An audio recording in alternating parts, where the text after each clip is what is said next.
welcome to the Personality Psychology Podcast. My name is Rebekka Weidmann, and today I'm joined by Susanne Bücker, Richard Lucas, and Samantha Heintzelman, who are experts in the field of subjective well-being. Thank you for being here. Before we start talking about subjective well-being, could you introduce yourselves? My name is Susanne Bücker. I'm a postdoctoral researcher at Ruhr University Bochum in Germany, and my research focuses on social well-being and the absence thereof, which is typically assessed as loneliness. I'm particularly interested in how social well-being or loneliness change over time, for example, across the lifespan or across historical time, but also in everyday life. I'm Rich Lucas, and I'm a professor at Michigan State University. And I study lots of things related to subjective well-being. So I've looked a lot at personality correlates of subjective well-being. I've looked a lot at how life events are related to well-being and whether we adapt to the life events that happen to us in terms of kind of coming back to our original levels of well-being. I'm also interested in a lot of measurement questions in well-being and knowing the strengths and the weaknesses of the measures that we typically use to assess well-being. I'm Samantha Heintzelman. I am an assistant professor of psychology at Rutgers University in Newark, New Jersey. My research interests focus on understanding the experience of meaningfulness in everyday lives and also the pursuit of happiness, particularly across contexts. So there are a lot of different dimensions of subjective well-being. And can you explain a little bit how subjective well-being is defined? So I think that there's a lot of disagreements about that, or at least a lot of nuances that I think people come down on different sides on. I usually like to think about the broad definition as really being about the subjective quality of a person's life. So whether they evaluate their life as a good one or a bad one, and from the subjective perspective. And I think that if you start with that broad definition, it can kind of lead to different ways that you might want to assess that. And so I really like life satisfaction measures as just a really explicit way of asking a person, do you think your life is going well and how well is it going? But you can also imagine other ways that we can assess subjective well-being. So for instance, if someone's life is going well and they feel like their life is going well, they might experience more positive emotions on a day-to-day basis, which is why often positive and negative emotions are also used. Obviously, there are other ways that people have argued should be included in our definition of well-being, but that's usually where I start. And how does subjective well-being fit into personality psychology? That's a very interesting question because personality is one of the most strongest and most consistent predictors of subjective well-being. And there are a number of theories that explain why. But then on the other hand, I think personality traits are just a bit more stable across time. So others have argued that subjective well-being is rather a surface characteristic of traits like neuroticism, extroversion, agreeableness, or conscientiousness. And as a surface characteristic, it is less stable over longer periods of time and tends to be more amenable to situational or environmental influences, for example. But I think there is still quite a debate on whether subjective well-being is a trait such as the Big Five or not. And I would be interested in your perspectives on that topic. Yeah, I mean, I think clearly if we look at the predictors, personality traits are often strong predictors there. I do think that the evidence, when we try to compare them directly in terms of things like stability, I agree that, I think that well-being variables tend to be less stable, especially over longer periods of time than personality. So it does seem like they diverge a little bit in terms of how trait-like these concepts are. So I typically think of it as a little bit less trait-like than the Big Five or something like that. And meaningful life, does that also work itself into personality? Yeah, I definitely think so, in sort of the same way that subjective well-being does, in that, there is general consistency over time. It's stable across sort of a lot of life events. And so in some way it is sort of inherent to the person. But at the same time, there is this malleability, both in terms of responding to the external environment, what's happening right now, as well as sort of changes over time, where it's not sort of your life is, a set level of meaning regardless of what's happening around you, but it does seem to fluctuate a little bit over time and in response to the external environment. So sort of very similar to subjective well-being in that way. Can you say something about subjective well-being across the lifespan? Does it change with age? That's actually also highly debated. So there's still no consensus about how subjective well-being or life satisfaction changes across the lifespan. Early on, there were theories that it's rather U-shaped, that you have high subjective well-being in youth and then again in old age, but other empirical research found different trajectories, such as linear increases or decreases. So that's actually still an open question, I would say. Yeah, I mean, it's an interesting one too, because it's such a simple, basic question that we have so much data to use to address the question. And so it's kind of amazing that there is still disagreement about this. But I think it just reflects the fact that you do get somewhat different answers, even with different, very good data sets. And data that I've analyzed, the U is there a lot of times, but it is not always there, and trying to figure out why it's sometimes in a big nationally representative data set and sometimes not is something that still fascinates me. And are there correlates of the U-shape? I mean, we've done one study where we tried to track changes over the lifespan in domain satisfactions. And, in different domain satisfactions definitely do change in different ways over time. So people's satisfaction with income increases over the lifespan, their satisfaction with health decreases over the lifespan. And then what we argued in the paper is that if you kind of add all these domains up, they actually equal out to the U shape that you get, because just in the way that the patterns of things change over time. So we found that in one data set. And again, because of the inconsistencies in the general pattern over time, I think that is a useful start, but I'm not convinced that that's the answer. But it could be, yeah. So just looking at the way that things like health and income and social relationships and all these things change over the lifespan might be one reason for that pattern.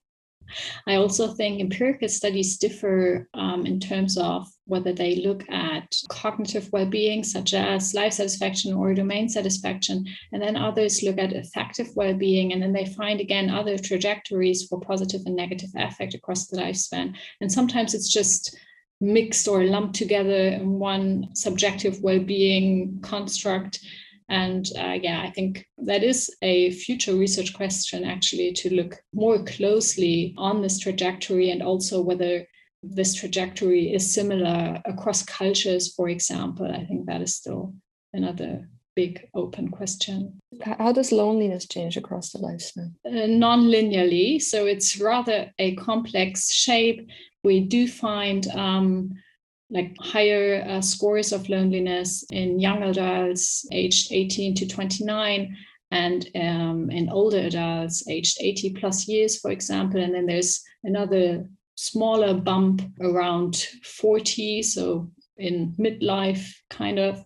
But if we control for a lot of other covariates, for example, health, then this strong increase in old age disappears. So apparently increases in loneliness in older age are rather due to changes in other constructs, such as health or impairment, reduced mobility, for example. And it's still an open research question why there is this bump in loneliness in young adults, for example, because they actually have all the possibilities to connect. And meaning in life, does that change? Yeah, so there's some work showing it sort of increases with age, particularly as people are kind of reflecting back on their lives, I think is kind of accounting for that increase with age. Some data suggest it kind of drops off at the end of very old age. So we've talked about some not robust findings and some controversies. What are the main robust findings that you can say more confidently? This is replicable, and this is something that we can find in a lot of data sets about subjective well-being. Yeah, I think that one really robust finding is that happiness is good. It is associated with some very positive outcomes, success in work, relationships, some data on health, basically that it comes with a network of other sort of positive outcomes as well, rather than just being something that's sort of good for yourself. It seems to be good more broadly. Yeah, I mean, one of the things we've already hit on is the association with personality characteristics. Mm-hmm. I think that is a robust finding that you will get if you collect data using these measures. I think one thing that's tricky about that, though, I think, is that sometimes we forget, or people kind of downplay the fact that those are often assessed using the same method. So some of the most robust, strongest associations, I do think, are influenced a little bit by shared method variance. And I think we need to pay more attention to that when kind of comparing effect sizes. I also think that people often don't like this finding, but I actually think that money is really reliably associated, and the effect sizes aren't hugely strong, but I think that they're there. I think that it's an important predictor. I think it tells us something about the factors that do influence well-being. So I think that that's actually a pretty robust finding. I think we can get pretty good estimates, and they're pretty consistent estimates about the size of that effect. Yeah, that's pretty much the same for loneliness. So there we also find that unemployment, for example, shows a consistent negative impact on social well-being and loneliness. And also longevity, for example, I think that's also robustly associated with well-being and also with loneliness. So there's even research showing that people who feel lonely have a higher propensity to die early, for example. Wow, thanks. You've said that subjective well-being is more malleable than personality traits. What are the things that can predict changes? Yeah, I think in our studies, it's interesting because I think we know that change occurs because we have many now very long longitudinal studies, and we can look at correlations over long periods of time. And they're definitely, the longer you go, the smaller the correlations get, and they're moderate in size, so suggesting that change does occur. Finding the factors that actually predict that change, I think, is a little bit trickier, though I think we have some things that we know about. So we've done a lot of work on life events, and there are certain life events that don't seem to matter, but there are some that do seem to matter. So I think one of the most consistent ones that we've found is disability. That really seems across multiple studies to be associated with changes in well-being. If people become permanently disabled and severely disabled, then they seem to experience declines, at least in life satisfaction. Some of the other events like unemployment also seems to matter. But, and again, some of the early findings that we had were that some events are surprisingly ineffective at leading to change. So sometimes marriage doesn't have as big of an effect or as lasting an effect as we might expect it to. So there are a lot of, changes going on that sometimes are hard to link to specific things, even if we do know about some life events that seem to matter. What about social loss, like widowhood or divorce? I think for bereavement, it's quite interesting that there is apparently a very negative initial effect, especially when looking at cognitive well-being. But interestingly, after a while, there seems to be some sort of adaptation. And this adaptation was found to be higher after bereavement compared to divorce, for example, which I personally found interesting that apparently people, even though this is a really negatively impactful event, people seem to adapt to the situation better than after divorce, for example. Some of my work moves beyond sort of these big life events and circumstances and looks at how a lot of increases and fluctuations in subjective well-being can be wrapped into our activities of daily living and the things we do frequently and often.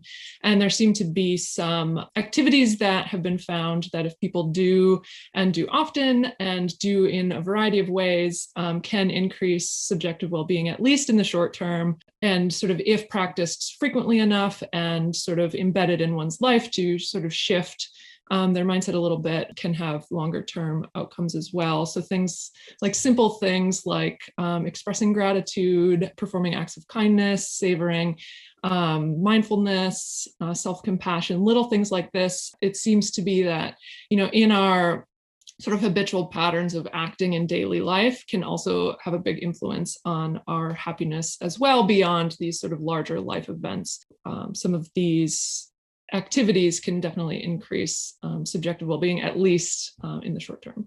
What about physical exercise? I conducted a meta-analysis with some undergraduate students where we looked at randomized control trial studies, but also correlational studies that investigated the link between physical activity and well-being. And we found a positive relationship. We weren't very surprised about that, but we also found this positive relationship in randomized controlled trial studies, although I have to say that most of these studies looked at very short-term effects of this intervention, and not all of these interventions were really well designed. So participants were usually not blind to why they are doing this exercise intervention. So yeah, there is still some concern about the research quality of these intervention studies. So we've talked about more difficult life events like widowhood, divorce, unemployment, disability. So sometimes people are very happy despite trials and amidst of loss and illness, and other people are very much affected. Do you know something about those inter-individual differences in like resilience? Our studies suggest that there is real variance there. Like, so we've done some studies where you say, okay, well, take the people who change the most after they experience a life event, and then let's look 5 years down the road. Are they still happier than they were? Are they still happier than other people? And you do find that there is a correlation there. The people who change the most around the time kind of maintain those benefits over time, suggesting that there are some people who respond positively and some people who respond more negatively. But we haven't found anything that correlates with those changes. So we've looked at social support, and we've looked at personality traits, and we've looked at all these types of things. And I've been really disappointed in our ability to find things that predict who it is that actually does better after these life events. So yeah, it seems like there's so many intuitive ideas about what should matter, what should predict this type of resiliency. And we just haven't been able to find these things, at least in studies that I think use stronger methodology, like longitudinal studies that can actually assess the change that's happening as people experience events. Yeah, for loneliness, we also looked at the age normativity of an event. So if it matters whether one experiences an event at an average age or at a younger or older age than everyone else who also experienced this event, at least in our data set. But the findings here were really complex, and we couldn't identify a very conclusive pattern, to be honest. So for some events, we found that if people are older than average when experiencing the event, they were better off somehow, or at least their losses after the event were smaller than for people who experienced the event at an average or younger than average age. Although we also first thought that experiencing an event at an average age should be best somehow. And apparently that was not the case, at least not for all life events. And then if you find different things for different life events, it's really hard to explain why this could be the case. And this was only found in one study. So I don't know how robust these findings are, and they should definitely be replicated. Samantha, do you know anything about like daily hassles and how they affect well-being or meaning in life? Daily hassles. Yeah. So in terms of comparing like these major life events and daily hassles, some people are surprised to note that sometimes daily hassles have a more negative impact on our well-being, particularly because people don't necessarily employ coping mechanisms to deal with them, and they're not necessarily addressing these daily hassles like they would with a major life event like the loss of a spouse or something like that. And so sort of frequent daily hassles can actually be more negatively impactful in the long term on well-being, though people don't necessarily expect that. And perhaps because people don't expect that, they're not necessarily doing the work to deal with those things. Can you explain what counts as a daily hassle? Like a coworker you don't like, or like a conflict with a coworker, or these things in daily life that make your life harder. So a difficult commute, or a sick child, perhaps. These things that are just embedded in your daily life that aren't these huge life events that, you would necessarily think about when you're reflecting back on your year or something like that. How does that tie into the pandemic that we're experiencing? I think with the pandemic, we can tag it as like, this is a COVID thing, right? And so that can be helpful in employing coping mechanisms. But, since it's so enduring, it's been a year and a half, not everything we can do is being tagged as a COVID thing, right? And so when we can't see our friends, we don't think about it anymore, right? It's just kind of a part of our lives. And so I think that though it started as this big thing, and we'll probably reflect back on it as this big thing, I think a lot of the difficulty has been in these everyday things. Like our lives were disrupted in so many little tiny ways that, we can think about it as this giant event, but at the same time, not necessarily thinking about these smaller parts of it. And has our happiness changed because of the pandemic? I think that depends on the time frame you're looking at. So most of the published studies, at least the ones I saw, looked at rather short-term effects from maybe before the pandemic and then during the early phase of the pandemic in March and April, for example, and comparing these two measurement locations. At least for Germany, there were decreases in subjective well-being found in some studies, but other studies reported rather stable levels of subjective well-being.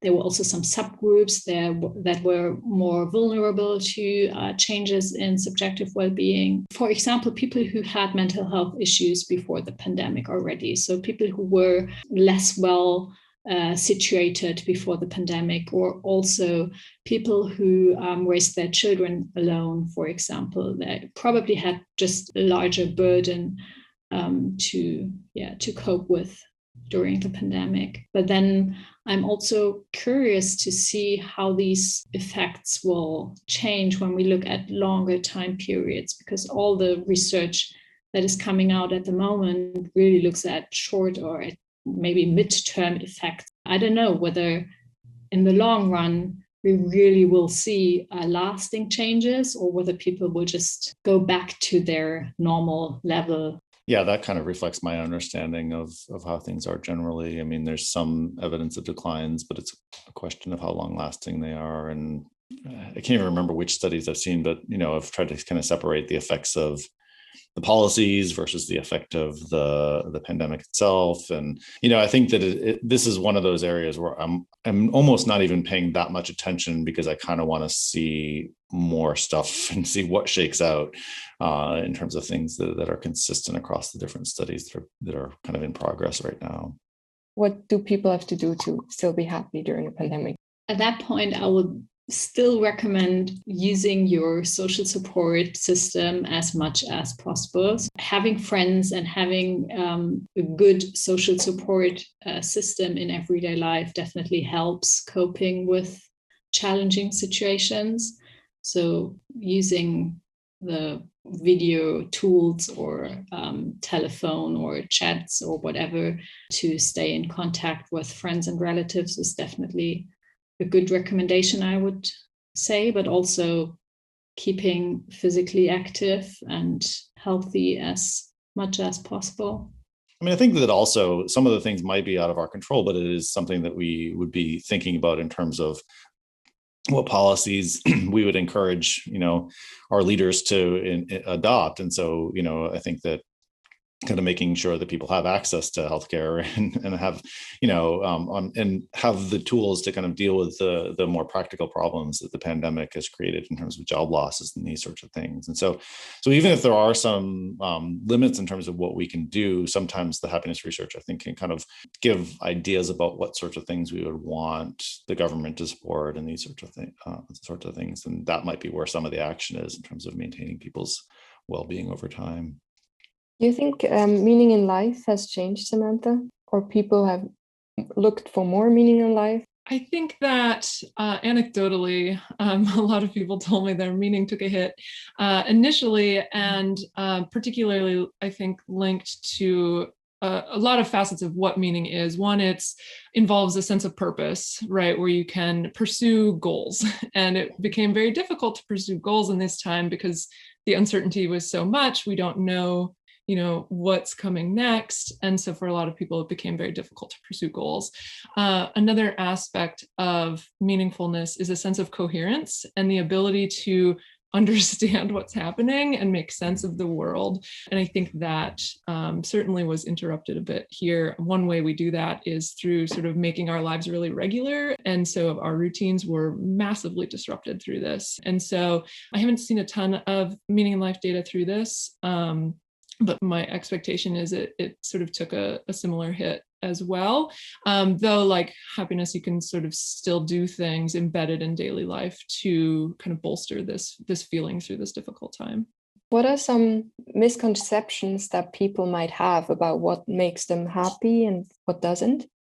I think the biggest misconception is that there are these very black and white categories. For instance, I think it's often said, Rich mentioned the correlation between money and happiness. There's like heated debates of either money makes you happy or money doesn't make you happy. But like the pursuit of material possessions alone doesn't make a person happy. And so I think that one misconception is that there's very simple, clear answers, when a lot of times the data suggests a more nuanced sort of how you spend your money can affect the amount of happiness it can provide and things like that. So I think that there's much more sort of gray area nuance beyond these black and white, what's the key to happiness. Another misconception I heard a lot is that if you use social media too often, you definitely get unhappy, and this is really bad for your health, and you will probably also feel lonely afterwards. And this is apparently, like in non-scientific communities, this is just a very strong belief that social media use is bad if you do it too much. And there's a lot of research coming out now that used really robust methods and that just didn't find that strong negative association. Apparently, it's not how much you use social media, but rather how you use it. So what you do with that media, for example. And I think this is, I don't know if I would recommend people generally to reduce their social media use, or whether it would be better to look at how you should use social media or stuff like that. I mean, there is definitely a sort of excessive media use that is probably not good for your health. But if you use it as normal as we probably do, that probably doesn't do much harm. Yeah, and I think that this question is interesting because I actually don't know what people think about, like what non-scientists think about happiness and subjective well-being. And so I think that sometimes we have intuitions about what their intuitions are, and sometimes our findings match and sometimes they don't. And it would be interesting, I think, to find out a little bit more about people's real intuitions about these sorts of things.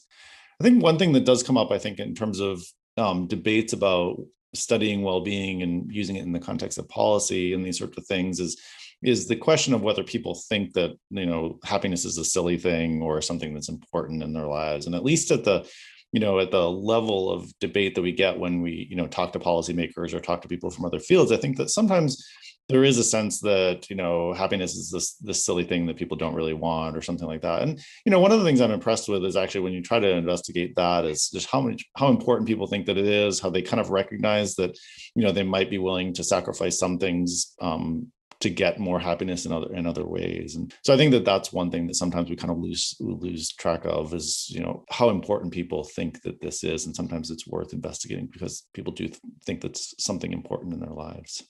So you've never came across a self-help book and thought, this is rubbish? No, that's a good question. I mean, I probably do. I mean, all right, I'll say one controversial one that I think that that sometimes I will talk about, and I've actually written a little bit about, is that I think that we as scientists overestimate the strength of the evidence for social relationships as they are related to well-being. The measures that we typically use have the same problem as personality measures. They're kind of just evaluations of social relationships. So if I'm satisfied with my social relationships, I say I'm satisfied with my life. And I think that sometimes that shared method variance, that positivity bias can inflate those correlations. And if we look at more objective measures of social relationships, those things typically don't correlate that strongly with well-being. So how much time you spend with your friends, how many good friends you say that you have, anything more objective or that's measured using a different method, we typically find those correlations to be weaker. Personally, I do believe that social relationships probably are really important and that we might be missing something with those more objective measures. But I think it's important to take that evidence seriously and be honest with ourselves about what the size of those effects are. And if we think that they're not capturing something, we should figure out what measures we should be using to capture what we think is important about social relationships. In addition to this, what would you say are some of the enduring research questions in the field? To drop a very broad topic, I think the exploration of the causal status of a lot of variables that are correlated with loneliness is still a very big open field. So we know a lot about correlations, but we do not really know a lot about causal effects of some variables on subjective well-being, or maybe even the other way around. I don't know. For example, religiosity is associated with well-being, but we don't really know whether going to a mass really enhances our well-being, or whether people who are well situated and feel well actually are more religious. Or from my own research, I looked at the association between academic achievement and well-being. And there we really don't know whether feeling well and being happy enhances your academic abilities, or whether if you have high academic achievement, you feel better. So it could be in both directions, but we just don't really know. And it's hard to manipulate academic well-being, but you could manipulate well-being and see whether it affects your academic achievement, or use some other research designs that allow at least getting close to causality somehow. Yeah, I would definitely piggyback on that and say this causality question is huge. We, have positive affect inductions in the lab and can see what that does, or sort of infer this from a longitudinal design, but sort of understanding the outcomes that are caused by sort of happiness itself requires this sort of long-term change of a person's happiness levels over time. And I think that becomes difficult to really sort of move that in a way that you can see these outcomes like physical health or social outcomes or work outcomes. I think we really need stronger manipulations of this. And I think those manipulations need to be embedded in people's real lives rather than simply laboratory manipulations. And then, we face all sorts of difficulties with changing well-being in real lives with adaptation processes and things like that. And so I think it's a big challenge, requires a lot of data and a lot of sort of hard-hitting, heavy types of manipulations to really move this around if we want to have very strong evidence for these causal outcomes of happiness. Yeah, I think all those questions are really important. I think personally, I still find, and I think a lot of people don't find this interesting, but I still find a lot of measurement questions about well-being really interesting. And actually, I do think that they're really important when we talk to policymakers or, people from other fields who all have different concerns about the way that people answer these questions and whether they're answering honestly or whether they're answering in ways that make sense. And I think that actually it's I find it kind of fun to think about what sorts of things we can do to figure out what people are actually doing when they're answering these questions, and what sources of invalidity, like lack of validity, are kind of creeping into these types of things. And so, even though we've been working on these things, these measures for many, many years, and I do believe that they have a lot of validity for a lot of purposes, we know that they're not perfect, and trying to figure out where things go wrong, when things go wrong, how we could potentially improve them, I think is going to be a long process. I think that we have a lot of work to do there. And I like thinking about those types of things and trying to figure that out. Do you think there is something like too much subjective well-being? So can having too few negative experiences somehow backfire and be negative? I don't know whether there is research on that topic. I would just find it personally interesting whether there is some sort of optimal level in happiness and well-being, for example. Yeah, we've done a little bit of work with that with Adina. We did a little bit of work on this. And there is evidence for it. I think it is a tricky question to answer, and partly for those measurement reasons. So I think sometimes it's the case that if, for instance, you have a 0 to 10 scale, there are some people who like to use 0s, 5s, and 10s rather than 7s, 8s, and 9s. And so sometimes those people who are 10s, who are doing worse than the 7s, 8s, and 9s, are actually 7s, but they say 10 because they're using the scale differently. So there is evidence of sometimes these curvilinear effects, and I have authored some papers like that, but I also am a little bit cautious in the interpretation of those. But there are definitely some intuitive reasons why you think that maybe kind of people who are so divorced from reality, maybe that they're kind of feeling these things kind of don't respond to things in the situation, in the environment that they should, and so might have some negative outcome. I would like to ask you a lot more questions, but so time is tight. But there's one last thing that I would like to ask you. You've mentioned Ed Diener, and sadly, he has passed away a few weeks ago. For all those listening who don't know Ed Diener, he basically opened up the field of subjective well-being, and he has influenced many personality researchers directly and also indirectly. So given that you've worked so closely with him, what would you say was his scientific and maybe also personal legacy to you? Yeah, I think his scientific legacy is all of this. He really opened up this field. And in the week since his death, it's been sort of really illuminating as I'm grading papers in my class. Every student is citing him. As my textbook was developed by him. The NOBA project was also his legacy of open and affordable textbooks. Anytime you talk about subjective well-being, it's going to come back to Ed's scientific contributions there. In his later career, I got to work with him in his sort of later career stages, and he was really taking this legacy seriously of how can I make this science work for people? And so has had a lot of impact on policy and sort of getting these measures into sort of the Gallup Global Poll and things like this, and also working to sort of spread happiness, both professionally and personally as well. I think he was a person who was simultaneously fully committed to his science and so curious and so fully deep in that, but also fully committed to his family and his students and his colleagues and just people.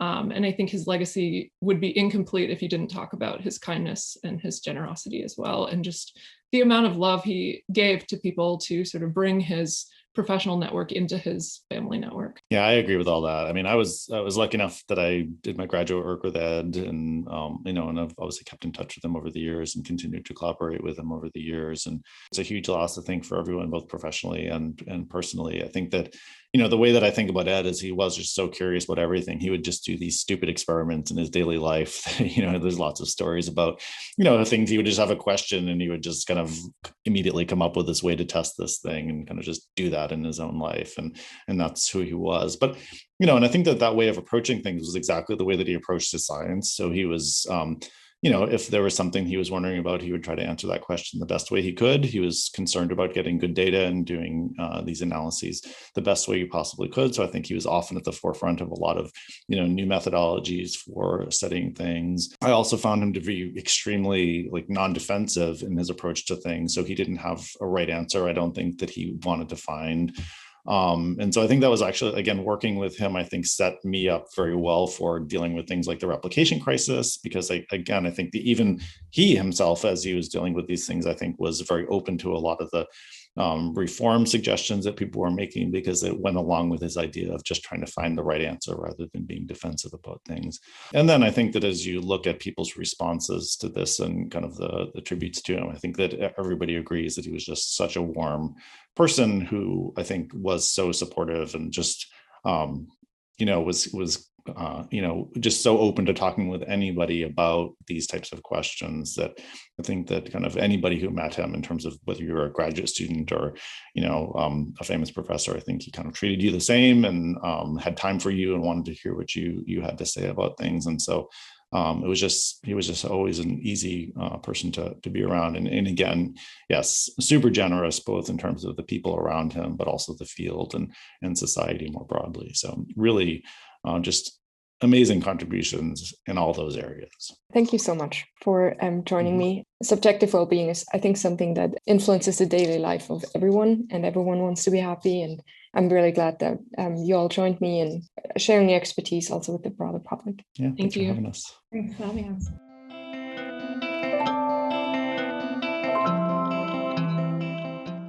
Here's the summary of some of EJP's latest articles. I am René Matus, editor of the European Journal of Personality and one of the hosts of this podcast. In this podcast, I want to summarize 2 papers recently accepted for publication in the European Journal of Personality. When we hear the word personality traits, what often comes to mind is personality testing. When it comes to personality tests, however, we often worry about the degree to which we can trust the test results. When people describe their personality traits, are they really doing this honestly and truthfully, or perhaps paint a biased, overly positive picture of themselves? This is something we often call socially desirable responding. Although most researchers would agree that personality test scores do contain useful and valid information, they would also agree that the valid information is often mixed with socially desirable responding, and it is really hard to tease these two apart. One way to do this, pursued by Joshua Wood and his colleagues, is to take extra care that the questionnaire items are worded as neutrally as possible, so that test takers could use them to describe their personality traits as they are, without necessarily veering in the direction of what is socially desirable. Because in case of neutrally worded items, it is not even clear what direction is more desirable.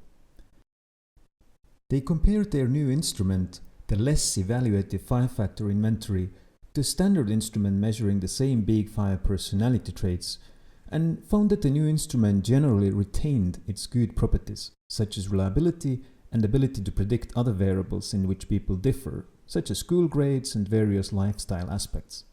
The degree to which people's self-ratings agreed with information about their traits provided by their friends and relatives was also largely similar to that of the standard measure. So, wording personality test items more neutrally did not make the test worse. Big deal, you may say. But there was a positive aspect. The personality traits were much less correlated among themselves in the new, less evaluative test, and it can often be very useful if personality test measurements are more distinguishable from one another. For example, then we can be more certain that a high conscientiousness score really means a high conscientiousness score, not that the test taker just tried to make themselves look good. I think the new test is a very useful tool for anyone who wishes to measure the Big 5 personality traits, and I think it will be used widely. In another recent paper, using a large sample of Finnish twins, Reinhard de Vries and his colleagues explored whether individual differences in 2 dimensions of political ideology, orientation towards social dominance and right-wing authoritarianism, are at all heritable, and whether they are related to the kinds of family characteristics that siblings share, for example upbringing. We know very well that many psychological characteristics such as personality traits tend to be similar between siblings, but almost entirely due to their genetic relatedness and very little due to the experiences that the siblings share. But surely, ideological preferences can be something different. For example, largely depend on how we were raised rather than what genetic variants we happen to inherit. The findings, however, showed that political preferences are no different from other traits. They are moderately heritable and almost not at all related to the experiences that siblings share, whereas the rest of the variability in them probably results from just random influences that we cannot trace to anything specific, yet anyway. Moreover, the 2 dimensions of ideological preferences were correlated with personality traits, and these correlations, in turn, seem to stem from shared genetic influences. In plain language, the same genes partly contributing to both personality traits and political ideology. So, in many ways, how people differ in ideological preferences is just another expression of their personality traits. Not much more, not much less.